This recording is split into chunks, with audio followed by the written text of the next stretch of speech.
хоолоо тохируулж тааруулж идэх гэж шийдсэн ч гэсэн өөрөө ирэхгүй байн өлсөд байгаа бол яах вэ? Өлсөх эсвэл цадсан мэдрэмжийг дамжуулдаг хоёр даавар байгаа. Нэг нь лептин гэдэг нэртэй энэ өөхнөөс үүсч бий болдог. Нөгөөх нь грелин гэдэг нэртэй энэ ходоодноос үүсдэг. Тэгэхээр цадсан бол лептин гэдэг даавар тархинд очиод бид идэхэ болно. Өлсөж байгаа нөхцөлд өөрөөр хэлбэл бие рүү хоол орж ирэхгүй байгаа нөхцөлд грелин гэдэг даавар ходоодноос үүсээд тархинд мэдээллийг дамжуулаад бид хоол идэх хэрэгтэй болдог. За пицца идлээ гэж бодъё. Пицца идээд хэсэг хугацааны дараа цадсан мэдрэмж төрөөд бид идэхэ болох ёстой тийм ээ. Лептин үргээ зөв гүйцэтгэж байна гэсэн үг. Тархи лептинийг таньж ийн гэсэн үг. Ингэхээр одоо цадсан мэдрэмж аваад идэхэ болж байгаа. Тархи лептин гэдэг энэ дааврын сигналыг хүлээж авахгүй болчоор цаадаагүй юм шиг мэдрэмж төрөөд дахин идээд байдаг. Хэт таргалалтын үед өөхөн ихсдэг. Гэтэл өөхнөөс хангалттай хэмжээний лептин ялгарсаар байхад тархи үүнийг хүлээж авдаггүй. Уул нь бол энэ их өөхнөөс хангалттай хэмжээний лептин гэдэг даавар үүсэх ёстой тийм. Энэ үүсэж байгаа, үүсээд цусаар эргэлдэж байгаа. Гэтэл үүнийг нь тархи хүлээж авахгүй болчихсон гэсэн үг. Тэгвэл ходоод хоосон байгаа үед грелин гэдэг даавар ялгараад тархинд мэдээлэл дамжуулаад за хоол идээрэй гэсэн сигналыг өгөөд бид хоолоо иддэг. Хоол идсний дараа лептин гэдэг даавар ялгараад тархинд бас сигнал хүрээд бид цадсан гэсэн мэдрэмжийг аваад идэхэ болдог. Энэ гоё зохицуулалтыг дэмждэг нэг юм байгаа.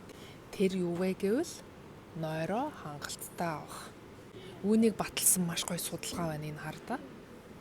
Энэ судалгаагаар ер нь нойр хүний аппетит, хоол идэх туршилт нөлөөлдөг юм уу үгүй юм уу гэдгийг шалгахын тулд нийт 3536 судалгаанаас шигшсээр байгаад 21-ийг авч үлдээд тэгээд 2000 гаруй хүн дээр хийсэн энэ судалгаа гэсэн үг. Тэгэхээр их сайн судалгаа байгаад ингээд аваад үзсэн чинь нойр дутмаг яваад байгаа хүмүүсийнх нь грелин гэдэг даавар нь биед нь өндөр байгаад байсан.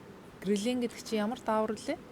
Грелин гэдэг нь өлсөн мэдрэмжийг мэдээлдэг юм даавар тий. Өөрөөр хэлбэл нойр дутуу явхаар өлсөд идэг. Нойр муутай хонсны маргааш нь яах нь хүн их идэх нь байна.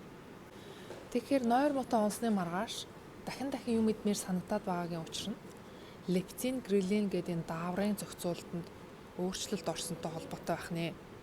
Саяын энэ судалгааны тойм энэ байна. Нэг өгүүлбэрт базаад биччихсэн. Нойр өлсөх болон цадсан мэдрэмжийг хариуцдаг дааварт нөлөөлдөг нэг гэд. За нэгийг номынхоо артл ишлэлээс нь хараад үзэх юм бол их сурвалж нь энд бичигдсэн байна.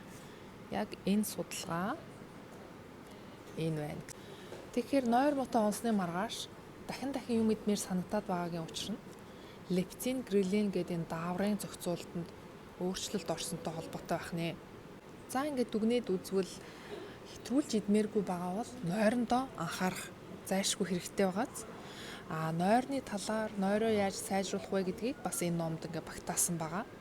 Өөрийнхөө нойрыг хэр зэрэг байгаа вэ гэдгийг хянаж явах хэсэг нь бас энэ хэсэгтээ байгаа. Тэмдэглэл гэсэн хэсэгтээ байгаа. Тэгэхээр нойрондоо хүн анхаарснараа хооллолтоо бас сайжруулж чадна гэсэн үг. Эрүүл дадал мастер класс номынхоо арт талын хэсэгт байгаа.